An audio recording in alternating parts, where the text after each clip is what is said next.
is going on, fellas, and welcome back to Hertha Hero with Hertha Berlin on Football Manager 2020 with me, Foggy Plays. In case you were unaware, the streamer showdown is kicking off tomorrow? I think it's on Saturday. And one of my friends, ClaytsFM, is partaking in it. So I'm going to leave a link, or his link's always in the description. I'm going to put a link somewhere, probably in the little eye over there, just so you can go follow him, watch his perspective of the streamer showdown. But you're here to see us play Barcelona in the Champions League quarter-final second leg. We won the first leg 2-0, so we're ahead in the leg. 2 away goals. I'm just hoping we can continue that, because we had a little bit of mixed form recently since you were here last with the defeat against AC Milan. We went and drew 1-1 with Frankfurt, which was not a very good result at all. Vinicius Jr. scored a penalty, and then their striker Male scored and just didn't really have an answer to it. Then we played Freiburg, and we just never really showed up to the game, to be fair. Freiburg were significantly better than us, and that was disappointing. So I was expecting us to get beaten when we went to Barcelona, but no, 2-0. Caio Jorge and Esposito both scoring in front of 104,000 people, 2,000 of them being Hertha fans. Why only 2,000 showed up? I don't know. But we then went and beat Stuttgart in the league, in the game in between. 3-1 Esposito, Caio Jorge and Vinicius Jr. all getting the goals. And if it hadn't been for this result, we would have won the league against Stuttgart. As it is right now, we should win the league against Bayern Munich. We'll have a quick look at the league table. As you can see, 14 points clear, 5 games to go. Even if we draw against Bayern Munich, we get the trophy in their home ground. And that sounds fantastic to me. The only way we can not win the Bundesliga in Bayern Munich's home ground is if Schalke win and we lose. We have only lost 2 league games this season, and one of them was a disgusting defeat to Freiburg. But, just giving Freiburg a chance, see if they can escape. Nuremberg have been relegated. It's almost guaranteed that St. Pauli are going to go down. 1 win all season. They don't really deserve to still be in the league. The fact we've conceded 28 goals is surprising. I thought we would have been better than that, but alas, we are not. We've actually conceded more goals than Schalke and Borussia Dortmund. Interesting. Irregardless, this is how we're lining up for the game against Barcelona. I did originally consider playing the 4-2-4. We played this way, away from home. The only difference being that Esposito played on the wing and Caio Jorge started up front. But I think we need to do this again to guarantee we go through. So we've Bingham in goal, Alec and Michael as our wingbacks. Alec was man of the match against Barcelona, I think, wasn't he? I think so. But he's been quite good for the last couple of games because he's been out of the team for a few games. Jumped back in, done quite well, as we said. Gentile and Gavardal started against Barcelona in the last game, and they were very good. So they are starting together today. Bruno Keron in defensive midfield, Szoboszlai and Arne Meyer in central midfield, Mina and Vinicius Jr. as our wide men, with Esposito starting up front. If we need to see the game off, Bruno Keron generally goes to halfback. Arne Meyer becomes a deep lying playmaker, and Szoboszlai just moves from attack to support with the Mazzella. So we're going to tell the lads not to get complacent, because if they get complacent, I am going to be a very, very, very sad badger. So everyone has reacted well to our team talk. Just said don't go and just don't get complacent. And then I had a chat with 2 of the players to make sure that they had green as well. And Mendy is starting on the right today. Interesting. And Barcelona, less than 30 seconds in, have their first attempt Carlos Mina, Szoboszlai, Gervidal makes it 1-0 on the night just before the second minute. We are 3-1 up on aggregate. Get in. Szoboszlai with the header on. Gervidal takes it down. Beautifully taken. And Ter Stegen just kind of stood there. One thing I would say is Bernardo Silva was quite good in the first leg. He is unavailable for this one. Arne Myers won the ball high up the pitch and he's just put it wide. But we've been relatively dominant so far. We're on key highlights. We've already had 3 highlights 3 minutes in. We see where it goes from here. Cucurella, Everton has the ball. Vinicius Jr. tracks over to Griezmann. Mendy, Griezmann. We're just going to leave them run around. Everton gets the ball and Alec beautifully stopped by Alec. What a block. Talk about putting your body on the line. Another highlight. Instant highlight again. It does say key highlights. We've missed something there now. I'm going to assume it's outside the box. Because there is no Barcelona player inside the box. Oh, but it's Gentile, so it could be that he pushed their striker. Hopefully not. Oh, she's given a penalty. So who steps up? Who's number 12 for Barcelona? Bruno Fernandes. Bingham, he can't save the penalty. Bingham has been quite good at saving penalties this season. He's been really surprisingly good at saving penalties. I want to see. No, we need to go a little bit further back than that. Gentile. Jeez, I didn't even see that. Mendy. Vinicius Jr. dives in to take it off him. Esposito gets Lvly, gets his leg in. Big ball forward. And Greenwood just puts it wide. Oh yeah, Greenwood playing up front. I forgot Marcus Greenwood. Marcus? Mason. Why do you think Marcus? Oh, because I had a Marcus Greenwood at Ghent. That's why I was thinking it was Marcus. Mason Greenwood playing up front for Barcelona. I forgot about him leaving for Barcelona.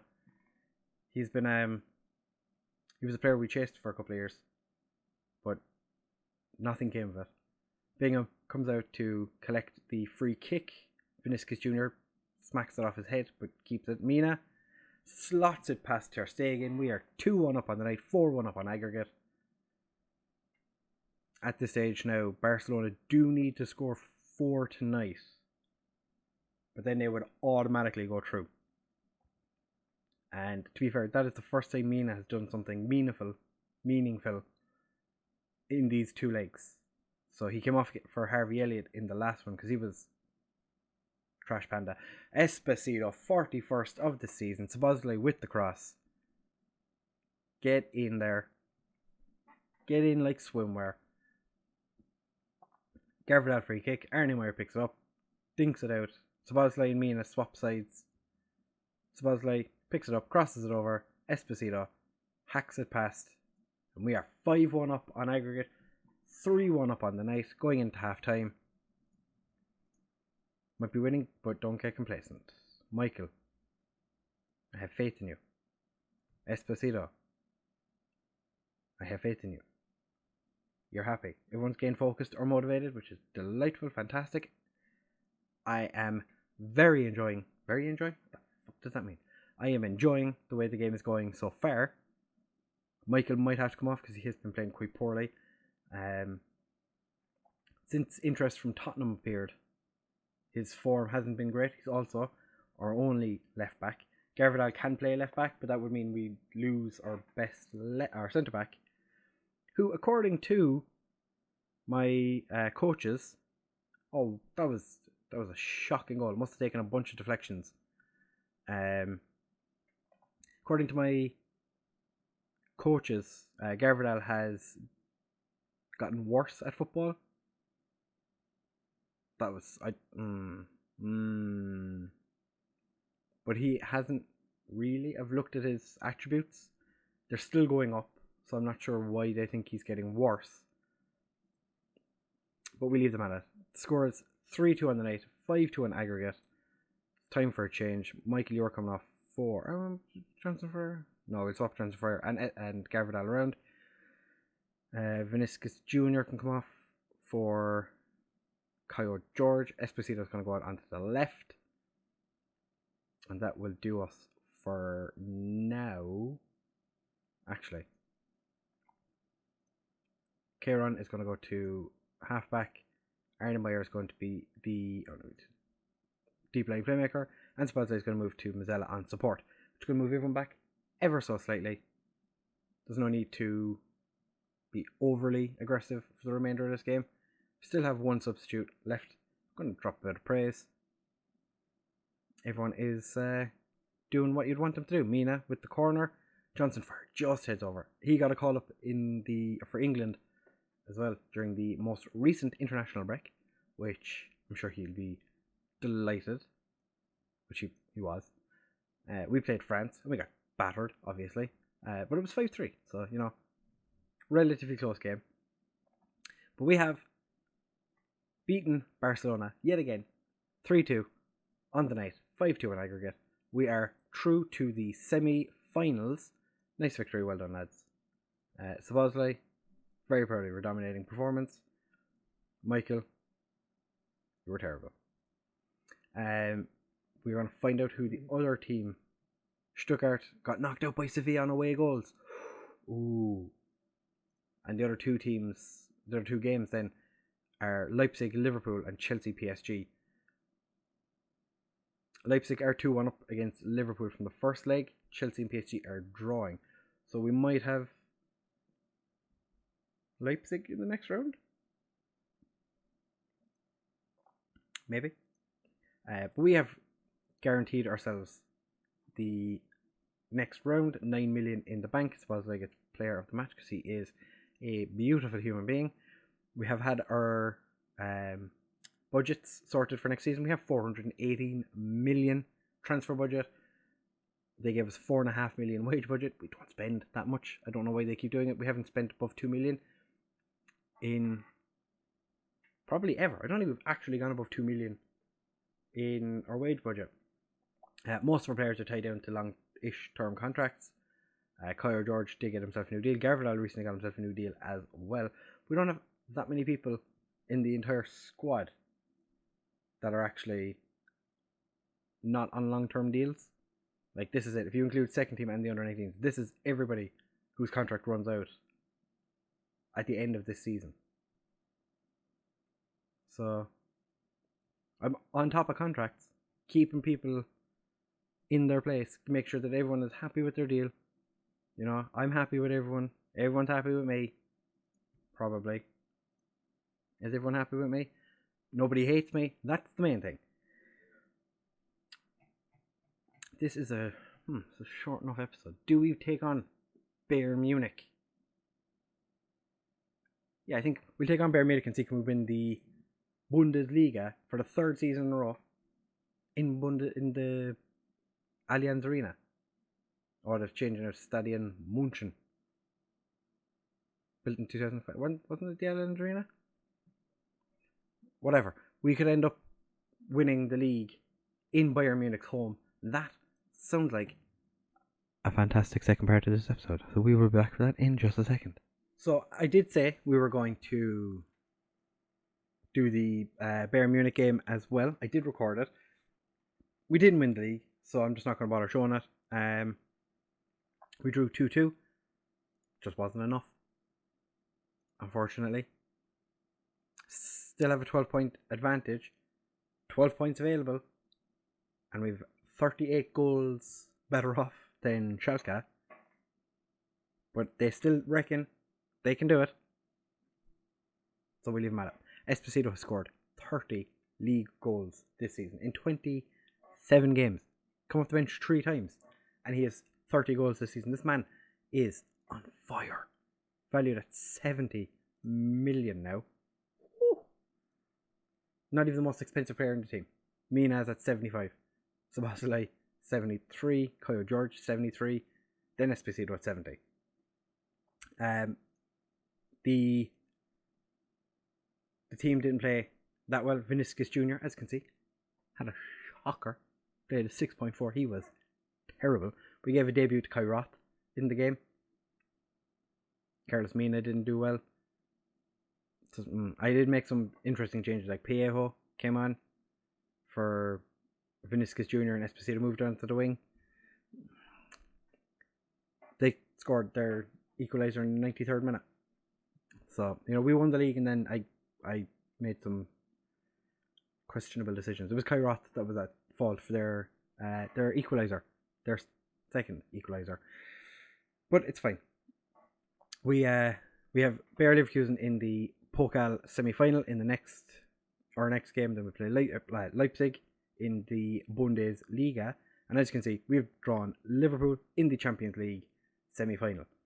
They beat Leipzig on penalties, and PSG beat Chelsea 3-0 on the night, 4-1 on aggregate.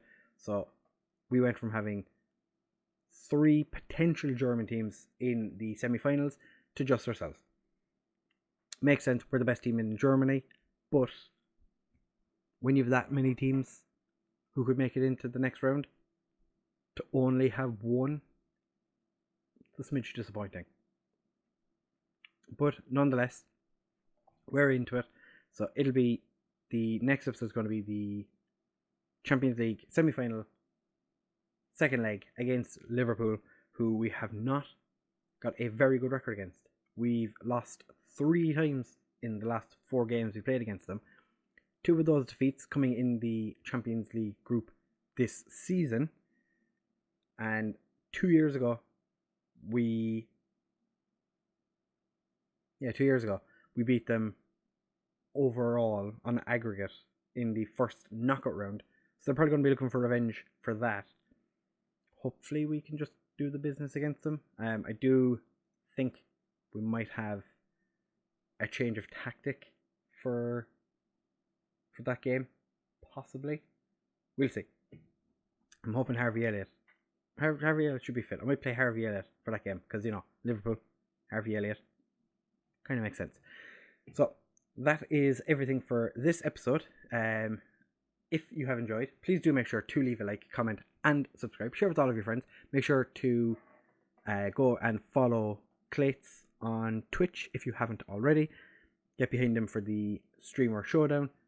Everyone wants to beat Lvly, and we all want Clates to do it. So hashtag go Clates, hashtag ha-ho-he for Hertha Berlin, and I'll see you guys in the next one.